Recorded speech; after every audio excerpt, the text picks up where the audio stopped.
Live from KSAT 12. Good Morning San Antonio starts right now.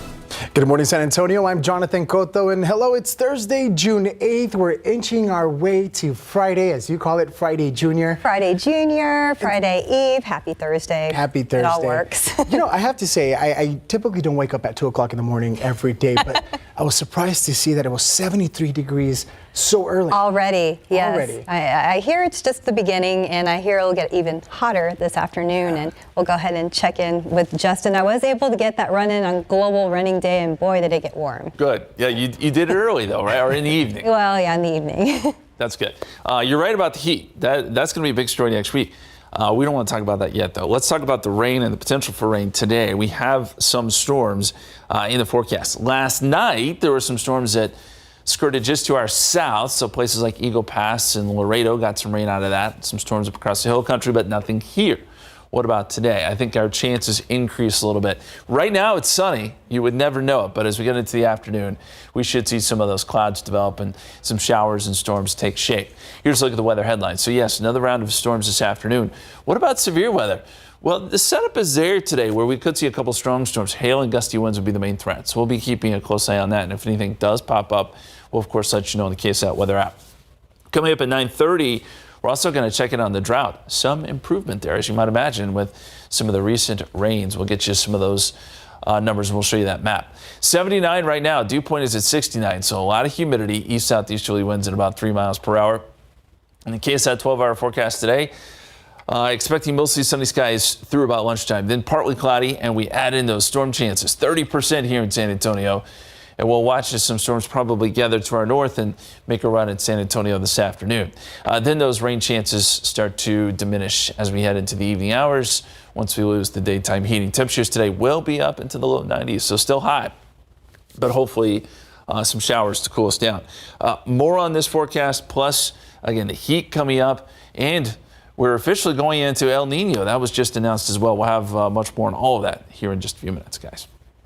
Thank you, Justin. Let's look at the roads with Terrence Guide looking over at Loop 410 at Perrin Vital. A little bit of a slowdown there. Traffic moving a little bit slowly, and this may be left over from what happened earlier off of Loop 410 and Austin Highway, but it is moving, just a little slow going. And here's today's 9 at 9. From New York to Philadelphia to D.C. and as far south as North Carolina and Georgia, officials are warning families to stay indoors, even if they're healthy, due to the hundreds of forest fires burning across Canada. New York City is now registering the worst air quality of any major city in the world. Washington, D.C. could see some of the worst conditions today, while cities including Pittsburgh and Dayton, Ohio, are bracing for worsening conditions tomorrow. Hazy skies are expected to last until the weekend. A former sheriff's deputy in Florida accused of doing nothing during the Parkland school shooting in 2018 is now on trial. Prosecutors and the defense provided opening statements on what Scott Peterson did or didn't do on that fateful day while responding to the attack. The trial is expected to run through August. Peterson is facing 7 counts of child neglect, 3 counts of culpable negligence, and 1 count of perjury. FBI agents are expected to transfer Joran Vandersloot today to the U.S. He is the prime suspect in the disappearance of Natalie Holloway, the Alabama teen who was last seen with Vandersloot and 2 others 18 years ago in Aruba. He was indicted in 2010 on U.S. federal charges of extortion and wire fraud in connection with a plot to sell information about the whereabouts of Holloway's remains, which have never been found. The team is expected to return to Alabama with Vandersloot today after he is turned over to U.S. authorities. A congressional effort to end President Biden's student loan forgiveness program died a quick death. Both chambers of Congress passed a bill that would have stopped Biden's program, but the president vetoed the legislation. The legality of the loan forgiveness program is in the hands of the Supreme Court. The justices are expected to issue a decision on it this summer. In about 2 weeks, we should know more about how the impeachment trial against Attorney General Ken Paxton will work. That's when the Senate will establish the rules of the trial. It is possible then they could make a call on how to proceed with Paxton's wife, who serves as a state senator and thus could cast a vote in determining her husband's conviction. Angela Paxton has been silent on the impeachment developments against her husband. The CDC says the salmonella outbreak linked to flour is now over. The outbreak was linked to Gold Medal brand flour from a production facility in Kansas City, Missouri. At least 14 people in 13 states were infected. CDC officials said that while the outbreak investigation has finished, people should still throw away or return any recalled bags of flour and to wash any containers used for storage. A lot of investors already think they know what the Federal Reserve will do with interest rates at its next meeting next week. The big question now is what comes afterwards. The Fed is widely expected to leave interest rates alone after 10 straight hikes, but now economists are trying to figure out if this is just a one-month skip or if the Fed is setting up for a possible longer pause to see how the economy moves. Volvo is introducing a new electric SUV for the budget-minded among us. The EX30 is expected to start around $35,000 when it goes on sale. Volvo is taking orders now, and the first models of the production line should show up later this year. Amazon is expected to introduce ads to its Prime Video streaming service. The company is reportedly looking to generate more revenue from entertainment. It's not clear how much the ad-supported plan would cost, or if it will affect Amazon Prime members who get the service currently for free. And that's today's 9 at 9. In your morning headlines, one of the most popular TV evangelists has died, and one of the all-time greatest soccer players is headed to the U.S. Plus, you can now show how you feel when you leave a message, and a new pizza combo that may put you in a pickle to like it or not to like. David Sears is here with all the morning headlines. Good morning. This may be one of the weirdest pizza combinations you've ever heard of. Very strange. Yeah, it is. Pickles are included. We'll get to that in just a second. First, let's start with this. The founder of the Christian Broadcasting Network, Pat Robertson, has died. The religious broadcaster and one-time presidential candidate passed away at his home in Virginia. He not only started CBN, he also founded the Christian Coalition and the Christian University, Regent University. He was a Korean War veteran and Yale Law School grad. He touched off controversy with his stands against homosexuality, feminism, among other issues. Even talked about how God was letting 9/11 happen because America had moved to the left and took religion out of the mainstream. He bought a bankrupt TV station in Virginia. It became the first station for the CBN network back in 1961. It eventually grew to be one of the largest Christian TV ministries in the world. He hosted a daily show called the 700 Club. He was known as one who never shied away from expressing his views. Pat Robertson was 93. One of the most popular soccer players in the world coming to the U.S., Lionel Messi, telling various Spanish outlets he is headed to Florida to play on the Miami MLS team. Messi is 35 years old, is coming off a World Cup victory. There was a chance he would have played for a Barcelona team, but that didn't work out. He said he wanted to experience soccer here in America. Fans in Miami are pumped, as you can imagine. Let's go, Messi! I think that's great news for Miami. It'll be amazing. It'll be amazing just to come to the stadium, watch him play like in the field. Like I couldn't even imagine how awesome that would be. Oh, but hold on, before you run out and buy that Messi Miami jersey, it's not a done deal yet, but it's getting pretty close. A couple of interesting twists. His contract, he would get a share of Apple revenue that comes from new people signing up for the MLS season pass on Apple TV Plus. And Adidas is working out a profit-sharing deal as well. His contract with the Miami team hadn't been revealed, but the word is a $30 million signing bonus. If you have ever left a smiling, happy voicemail or maybe an angry voicemail, now those folks who get those voicemails can actually see what you look like. See those facial expressions. Ooh, that could be good or bad. It's Apple's latest update for iPhone users. You can leave audio and video through the FaceTime app. If the person you're calling doesn't answer, you can still leave a visual message for them and they can call you back later, or maybe not. Also, with the new iOS 17 live voicemail, it gives real-time transcriptions while a voicemail is being left. The caller can also pick up during the message the caller is leaving, or maybe not. There is also a journal app and a standby mode. So if your phone is like being charged or if it's just kind of sitting there, you can actually see it without having to pick up what's going on your phone. And finally this morning, ooh, get ready for this one. Raise your hand if you like pizza. Now, if you like pickles, how about pickle pizza. Both of you guys got your hands up. Do you like pickles and pizza? Yeah, we do. What's the combo sound like to you? Well, I'm not you sure. know what? I don't know because pizza and jalapenos are not that bad. Yeah, Pizza but and pineapple is really good. So maybe. see, now we're going to have a discussion. You know, pineapple It and looks pizza. weird though. All right, so here's the deal. So Pizza Hut's coming out with a new pizza, hand-tossed crust, okay. Instead of tomato sauce, buttermilk ranch base. Okay, now we're already starting on the weird side. Then cheese, breaded chicken breast with Nashville hot seasoning, slices of white onion, and a helping heap of spicy dill pickles. You lost me at onion. You had me at buttermilk ranch. Instead of the tomato-based sauce? Not sure about that. You can currently get the pizza in only one place in America. It's at the 932 8th Avenue Pizza Place in New York City, and only from June 9th to June 11th, while supplies last. The company says there's always a chance it could take the product nationwide. I know our producer, Alex, she was all excited about this pizza. Huh? She said sign her up. Sign her up. Okay. See, if she could, she would call the place and have them ship one to her. You know, I'm That's gonna how back bad Alex. she wants to taste this pizza. I'm She gonna could go back visit Alex. New York I'll City. try it. I'm sure it's good. You would have a piece of it? Oh yeah, I'm sure it's good. Sounds weird. It does sound weird. Thank you, David. Folks, it's 9:09, 79 degrees, still ahead on GMSA at 9. Planning a summer vacation can be costly, and what experts are saying on how you can save money during the early stages of planning a summer getaway.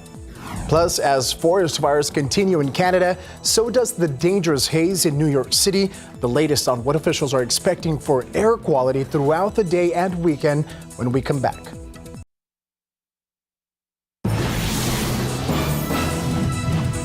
During the 9 at 9, we mentioned the air quality issues in New York and along the East Coast caused by the forest fires in Canada.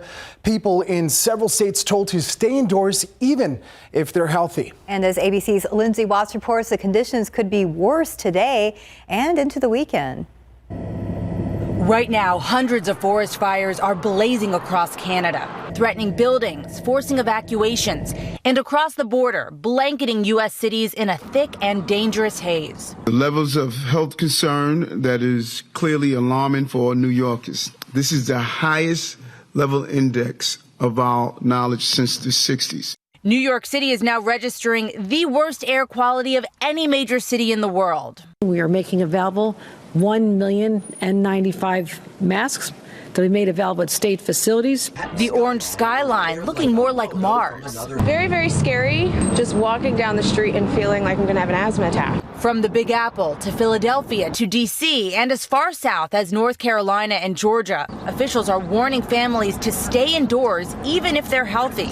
One expert says being exposed to the current air quality in New York for 24 hours is equivalent to smoking 6 cigarettes. Emergency rooms are preparing for possible patients. The more exposure folks have, the more likely it is that they'll be sick.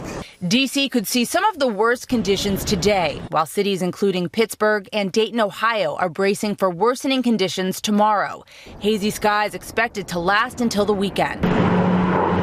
More than 6 million acres have already burned in Canada in what's shaping up to be the country's worst fire season on record. Experts say persistent heat in recent weeks fueled those flames. It is yet another alarming example of the ways in which the climate crisis is disturbing our lives and our communities. Canadian Prime Minister Justin Trudeau says hundreds of American firefighters have recently arrived in Canada, and he's thanking the U.S. for that critical support.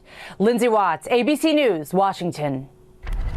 Looking out here with live cam, a lot nicer, 80 degrees, sun is coming out, but I guess what we have to deal with here is sun, but my goodness, over there in New York City, those pictures.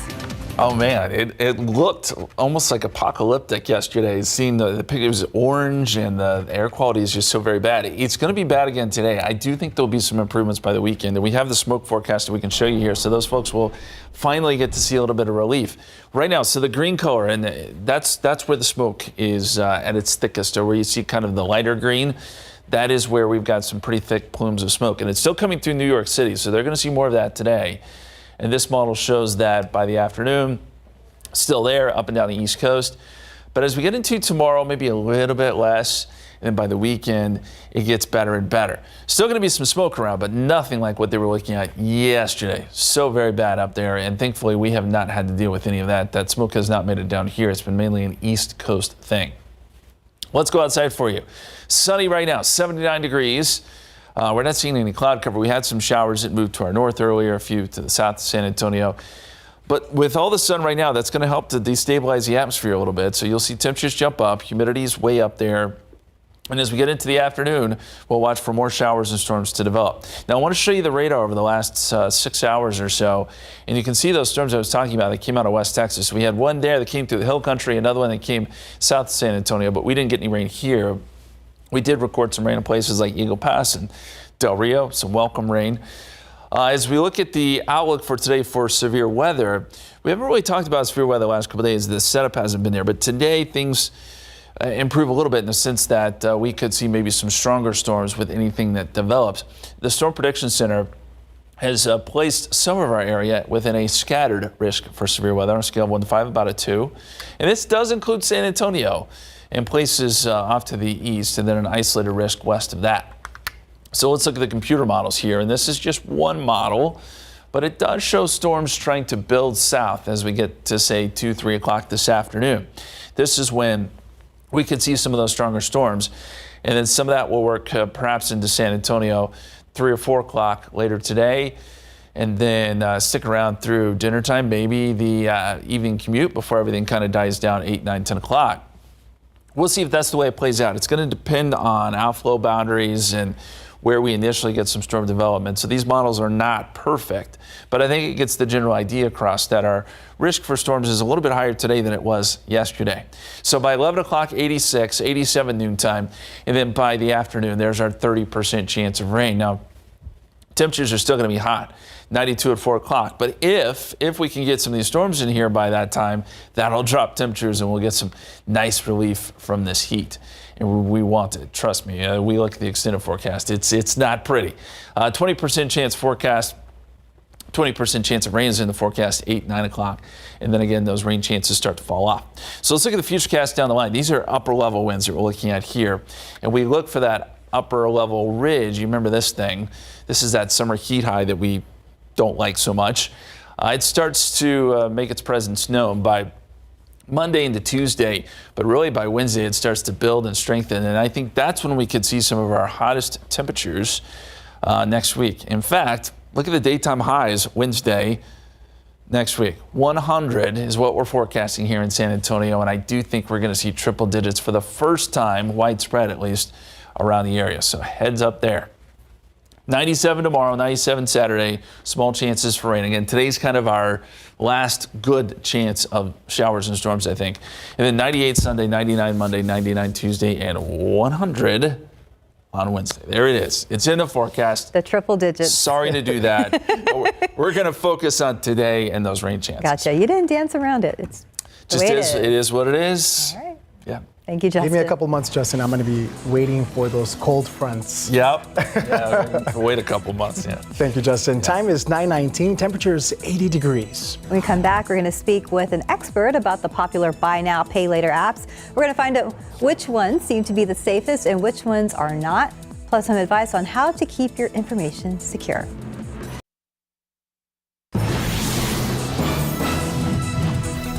Okay, so online shopping seems to be the way of the world now, and a lot of people seem to be using buy now, pay later apps, but there are some security concerns when using them. That's right. Joining us this morning is Delicia Han, the Director of Financial Fairness Advocacy at Consumer Reports, to talk more about this. Good morning, Delicia. Hi, good morning. How are you? We are good. Thank you so much for joining us. Well, first of all, what is a buy now, pay later loan, and how does it differ from other loan types? Sure. Buy now, pay later is a type of short-term financing that allows consumers to make purchases and pay for them over time, usually with no interest or fees. With just a few clicks on your phone, you can divide the cost of a big or small purchase into 4 payments, typically, or more, over several weeks or months.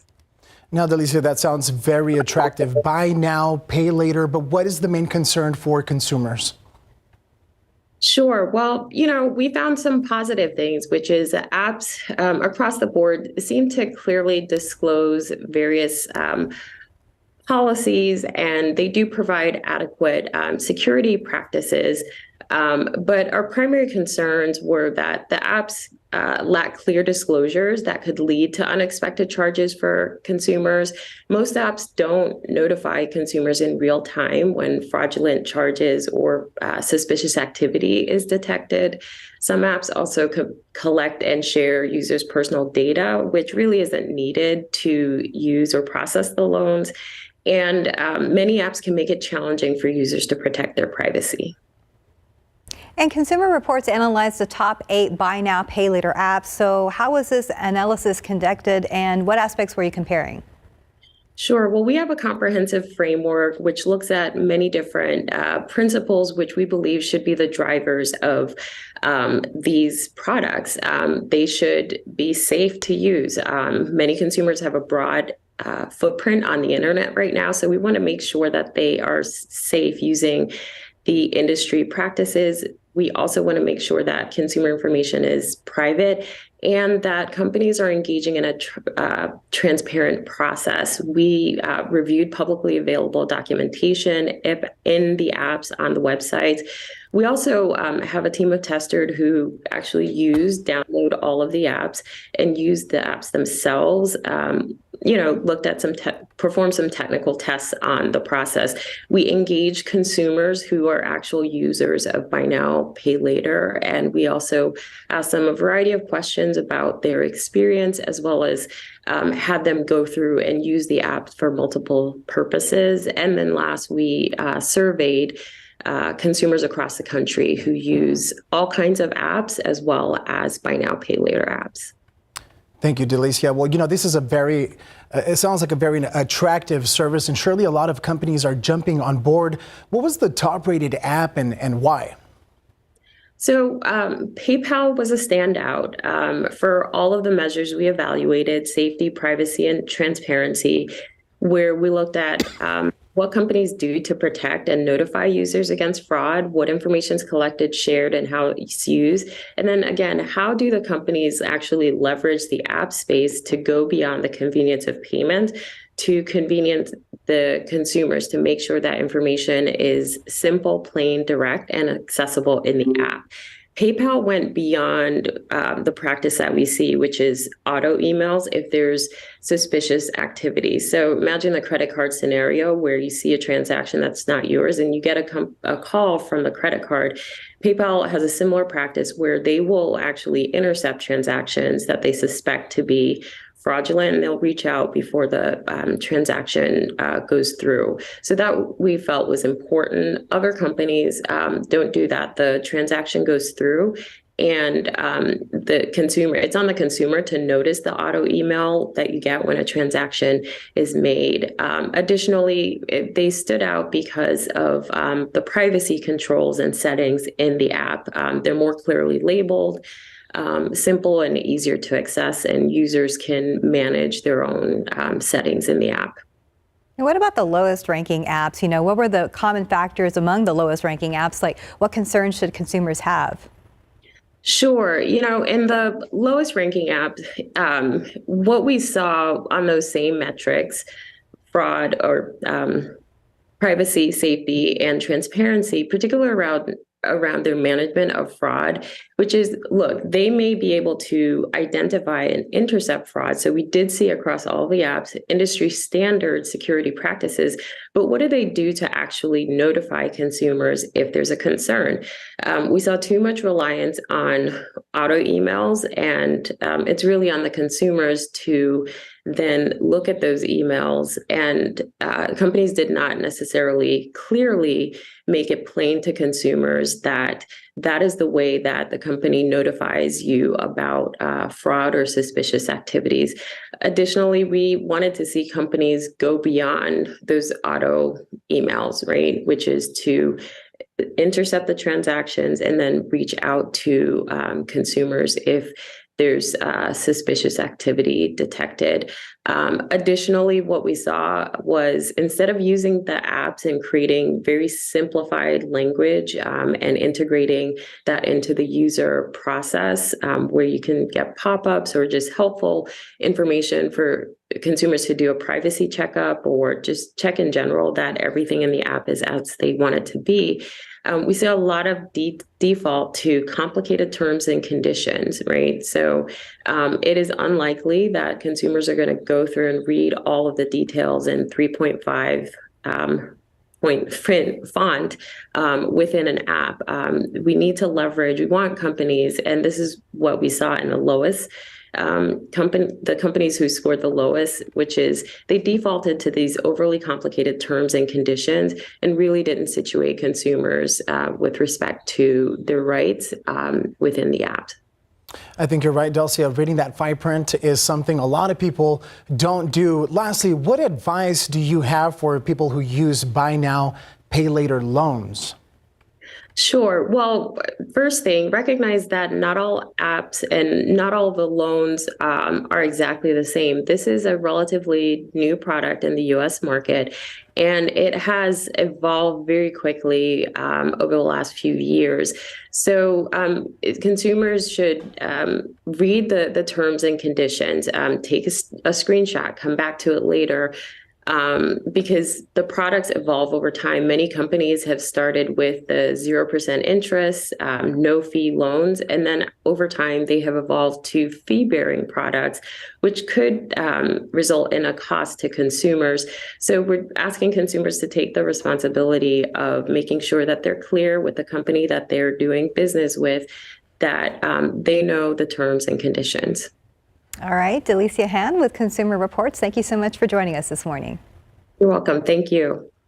Solid advice there. A lot of good information to keep in mind, and we'll certainly be applying that as we do online shopping ourselves. Yes, a lot to keep in mind. All right, folks, time is 9:30, temperature 80 degrees. We'll be right back.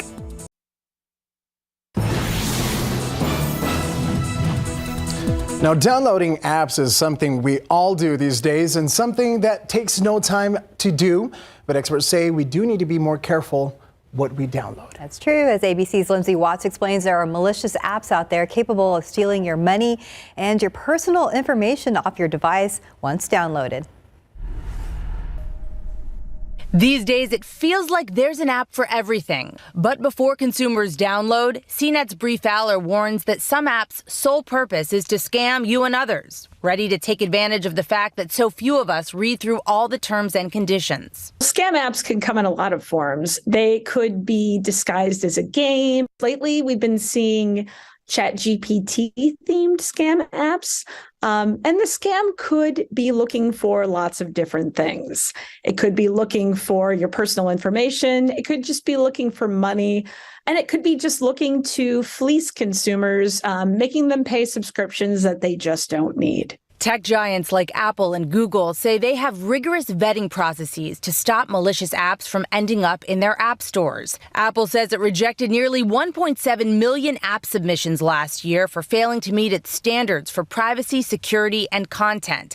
Google says it stopped 1.4 million policy-violating apps from being published in its store. But that said, apps that are fraudulent or scams or just plain bad sneak through sometimes. And of course, there are other ways to access apps which may not have the security protection of Apple and Google. Fowler says to spot scam apps, you want to read what the app requests access to. Don't just inadvertently grant those requests. It may want access to your location data or to your contacts. Google Maps really does need to know your location when you're using it. But maybe that little game that you play to waste time, it doesn't really actually need that information. Be wary if an app is brand new and already has thousands of reviews. Fowler says good reviews can be faked. On the flip side, if an app doesn't have many reviews but seems like it should, it could be a knockoff. Look for typos and check the icon. Knockoff apps, it's just like a knockoff purse or any other kind of cheap copy. You know, maybe it'll just be a little bit different, a little bit fuzzy, not look quite right. Users should also go into their device settings to see which apps they're already subscribed to and paying for, because some apps, fraudulent or otherwise, might offer a free trial period and then charge lots of money when that time expires. Lindsay Watts, ABC News, Washington. Oh, the world of apps. So much to be on the lookout for. But taking a look outside, it's 80 degrees. We're going to be checking in with Justin to learn just how hot it's going to get today. One thing is for sure, you can trust the KSAT weather app.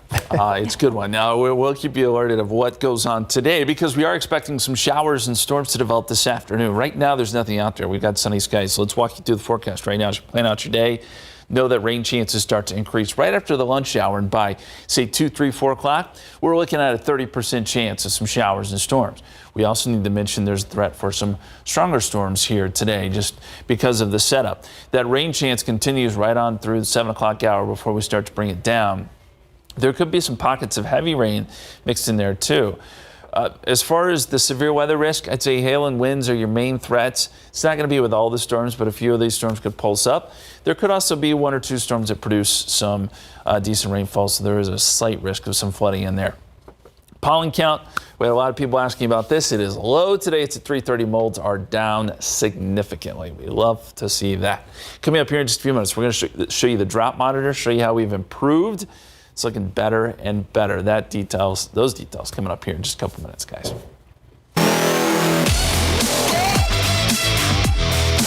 Now let's switch gears now to sports. The Denver Nuggets got the lead back in the best-of-7 NBA Finals after another big win over Miami. And it was another historic night for Nikola Jokic, and David Sears is back with all of the latest. One of the interesting things is they actually did this in Miami. We figured that crowd out there would help the team. They said they had low energy. How do you have low energy when you're playing an NBA final game? But apparently that was one of the things that they talked about after the game. We'll talk about that in just a second. But also, it was, they always talk about the hustle plays, the 50-50 balls, who's going after it. Denver, much more aggressive last night than Miami. They won Game 3, 109-94, the first half. Pretty close. 7 ties, 7 lead changes. Denver was up 53-48 at halftime, pulled away in the third quarter. They got the lead up to 19. They outscored the Heat 58-44 over the second and third quarters. And we talked about Jokic, 32 points, 21 rebounds, 10 assists. That is the first 30-20-10 game in finals history. Christian Brown also had a big night for Denver. He had 15 off the bench. Jamal Murray, another big game. He talked about just getting the feel for the game, especially with Jokic on the floor. And, of course, the other side was talking about all that low energy. I'd say it's a trust in the feel. It's the best way for me to put it. It's not really X's and O's. It's just reading the game and trust that the other's going to make the right play. If he throws it to me, he knows and expects what to see from me, and he knows the mood I'm in, the intensity I'm playing with, whether it's low or high, time and score, and vice versa. To be honest, I just think it's a win, because if we lose, nobody's gonna even mention. To be honest, I don't care. It's just a stat. We didn't play our best tonight. I feel like we just got to come out with more energy and effort, and that's correctable. That's on us as a group. No X's and O's can fix that. So, come out, dive on the floor, get loose balls, get defensive rebounds, and maybe, just maybe, it would have been a different game. So you can start with all the cliches you want, but Miami needs to win on Friday in Game 3 because if they lose, that means it's 3-1. Yeah. Denver going back to Denver, so that could be pretty tough. So Miami needs to pull this thing out and get this thing tied up, and then you're down to a best of 3. So we'll see what happens. But once again, Friday night, 7:30 live right here on KSAT 12, Game 4 of the NBA Finals. So all those Denver fans are back on that high note again. So just even keel. Let's see what happens on Friday. But Miami in the last series, though, Miami came back to Boston and won Boston. So remember, Miami was up 3-0. Boston came back on them and tied the series 3-3. And then they got Miami them in the won in Boston to win the series. So we'll see. Why do I have a feeling you guys are just going to continue this conversation we could in the talk. newsroom? Well, we don't know. The sports fanatics. Yeah. All right, folks, time is 9:41. Temperature is 81 degrees. You're watching GMSA at 9. And if you're planning a summer vacation, we have some advice from experts on how you can save money while doing so. Try to book your flight during what I call a Goldilocks window. We will explain what he means when we come back. And welcome back. It's 9:45. San Antonio International Airport is getting some national recognition. A new study lists our airport as number 2 when it comes to the shortest wait time. After looking at airport data from different places, the study found that San Antonio's average security line wait time was 6 minutes and 6 seconds. San Antonio came in behind Baltimore, Washington International in Maryland. And air travel has rebounded in a big way and soaring toward pre-pandemic levels. That's despite high inflation and higher interest rates weighing on people's spending. As airports become crowded and flight prices soar, CNN's Patrick Cornell has some advice from experts on how to save money while planning your summer getaway. Higher costs impact airports, not keeping Americans from flying to their summer vacations this 2023.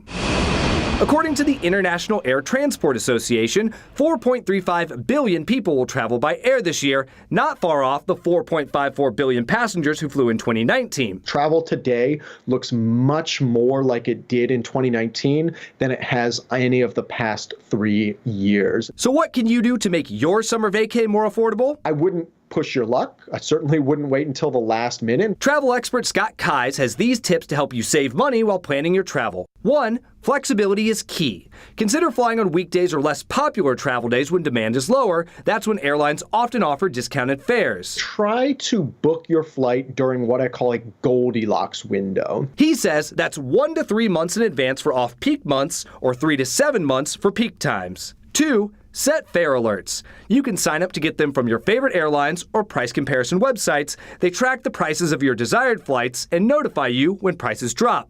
3.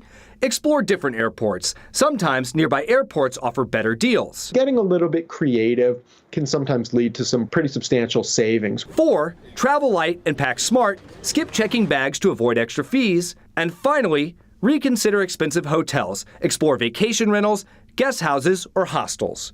For Consumer Watch, I'm Patrick Cornell.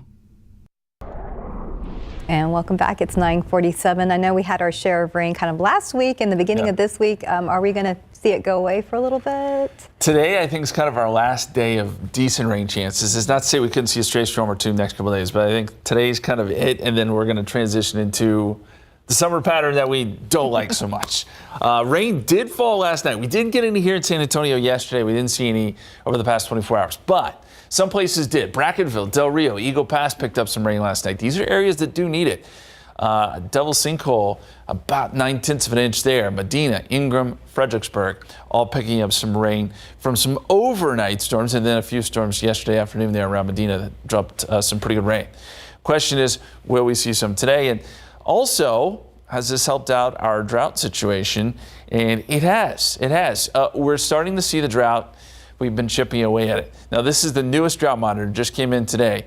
Parts of Bexar County have been taken out of the drought, but we're still got the north and northwest side especially that are still within the drought. And then you get up into Comfort, Kerrville, and these are areas that really have been hit hard. This is where we have the exceptional drought still, despite the recent rains, is still there. Hopefully we can chip away at that a little bit more today. And what about Medina Lake? Interesting here. Now, these numbers are still really, really low, but it did come up just a little bit. It went from 5.1% full to 5.3, which is very minuscule, but it is something because I haven't seen it rise in a long time. So I suppose that's a bit of good news there. 79 San Antonio, 79 Stinson, 75 Kelly, 71 Randolph still, but these numbers will jump up quickly. We'll start to see some 80s here within the hour. Here's what we're watching on the satellite picture, and you see a little bit of a swirl right here, a little area of low pressure. Now, looks like we got a little bit of a boundary that's starting to shift south. This may be what kicks off some storms a little bit later this morning into the afternoon to our north, and then pushes those storms towards San Antonio. That's the hope anyway. And once that happens, we could see a couple strong storms pop up just because it will be during the heating of the day. And we have a little bit more wind shear today, meaning the winds are aligned to where we could maybe get a few stronger storms, something we're watching. Severe weather risk from the Storm Prediction Center does have parts of our area within a scattered risk of severe weather on a scale of 1 to 5, about a 2. It's low end, but we do need to watch it, and then the rest of the area within an isolated risk. You can see a little bit closer here at San Antonio, at least part of San Antonio within that scattered risk. As we look at the forecast, We see some of those storms starting to develop maybe around 2 o'clock or so, and then pushing south and perhaps affecting San Antonio by the afternoon hours. Now, this model, looks like it updated, shows a little bit less in the way of coverage, which is possible. We're still going to keep a 30% chance in there. It's not as if everyone is going to get rain. But again, we're watching what goes on to the north, and if some of those storms could push in our direction, that would be a good thing. I mentioned the severe weather, by the way. I should say that hail and gusty winds are our main threats with any of the stronger storms that pulse up. 30% chance, 2 p.m. to 6 p.m. I think that's kind of our window where our rain chances will be at their highest, and then they drop off tonight. I mentioned long term, our rain chances pretty much go away. Here's why. We talked about that ridge high pressure. Well, it builds in a big way Tuesday and Wednesday. I think that's when we can see some of our hottest temperatures here around South Texas. And then we got to factor in the humidity, which is never fun. You see the numbers, 99 Monday, 99 Tuesday, 100 potentially on Wednesday. And when you factor in the humidity, heat indices could be anywhere from 104 to 105 by the end or the middle part of next week. So yeah, not great, but it is June. We would expect the heat to kick in at some point. This stretch of rainfall has been really nice for us. There you see it all together in the 7-day forecast. So today's the day we'll watch. Again, maybe a few storms here and there will alert you on the KSAT weather app, especially if something pops up. All right, I do like the weather app. It's helpful sometimes. It is. A lot, actually. I depend a lot on it. Yeah. Appreciate you. Yeah. Thank you, Justin. Yeah. Folks, time is 9:51. Temperature is 81 degrees. And as we head to break, here's a look at some of the activities going on at our public libraries around the city. Today, you can take the kids out to Parman Library for a big bubble foam party. So this starts at 11 this morning. Kids of all ages will get to run around and play in the bubbles and with water. So if you're out there, make sure to dress them appropriately. And then later today, kids can have a live encounter with different critters. Once in a Wild is a zoo brought to you, and it will be going on at Forest Hills Library. That's from 4 to 5 p.m. today. So for a look at all the events scheduled for today at different public libraries around the city, you can head over to our website at KSAT.com. It is the kids section of KSAT.com, and we'll be right back. Welcome back. We have about a 30% chance of showers and storms this afternoon. Keep an eye on the sky. We could see some storms bubble up even here over San Antonio. Still, it's going to be hot. 92 today, 97 tomorrow, 97 Saturday, 98 Sunday, and you get the idea. Next week's going to be hot and steamy and summer-like. But keep that app, as we said earlier, handy today in case some of those storms do develop. We will. Wow. So today's the last real chance of rain for a while. Probably so. All right. Yeah. Well, thank you, Justin. We'll prepare for that heat. And thank you, Jonathan, for joining us today. Always. Anytime. It was fun. You guys have a good Thursday. We'll see you tomorrow.